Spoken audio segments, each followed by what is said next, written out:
le but de sa conférence-là, c'est surtout pour combattre le cybercrime, ce n'est pas quelque chose qui est local. La cybercriminalité, c'est quelque chose d'international. Il est important que nous tous join hands together pour nous combattre. Parce qu'ils ont dit une cyberattaque, nous ne pouvons pas connaître côté qui sortit exactement.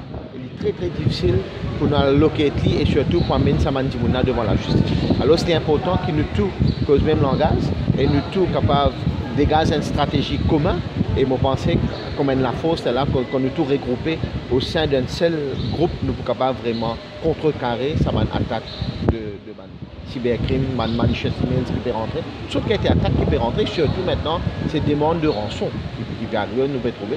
Et surtout quand on fait paralyse l'institution, la dernière fois nous finissons trouver, dans beaucoup de pays, l'hôpital même finit paralysé, l'aéroport finit paralysé, et ça, il y a un gros impact économique sur le pays. Alors c'est important que tout le monde join hands together, nous dégageons une stratégie légale et aussi une stratégie commune pour combattre la cybercriminalité. Et la conférence, c'est principalement pour nous guider un coup, nous un projet de loi.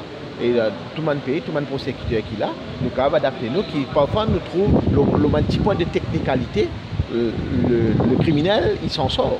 Et l'important c'est qu'il nous capables et trouve tout le pôle qui va nous trouver là et nous dégage une stratégie commune. Alors comment? À Maurice, nous avons des années de législation qui a été votée au Parlement depuis 2003. Depuis, nous avons beaucoup de cas qui sont rapportés. Donc maintenant, bien sûr, les personnes qui commettent ce délit là, bien sûr, commettent tout cas de délit et la loi n'est pas capable de rester comme elle était. Ils apportent un changement aux législations que nous avons déjà maintenant. Et pour qui paie un petit peu avec les développements qui nous est là, non seulement à Maurice, mais un petit peu dans le monde entier. Mais nous sommes capables évidemment de législation qui paraît très bien, très jolie sur papier, mais aussi besoin d'un enquêteur qui est capable de faire l'enquête parce que c'est très technique. Et aussi, bien sûr, un procureur, besoin d'une connaissance générale pour capable présenter les cas devant une cour de justice et les magistrats, les juges aussi, besoin capable de comprendre parce qu'il est très technique. Et tout cela demande une formation. Et c'est seulement comme ça, ça veut dire une législation qui est très solide, avec des gens qui est nécessaire, une qualification et l'expertise pour lui, qui nous est capable vraiment combattre la cybercriminalité à Maurice. Le nombre des cas maintenant qui m'a pensé, les nombres des délits ont augmenté, plus que nous servons Internet et tout genre de technologies. Donc les nombres des délits ont augmenté, plus beaucoup de cas sont rapportés, plus beaucoup d'enquêtes et plus beaucoup de cas qui nous amènent devant la cour.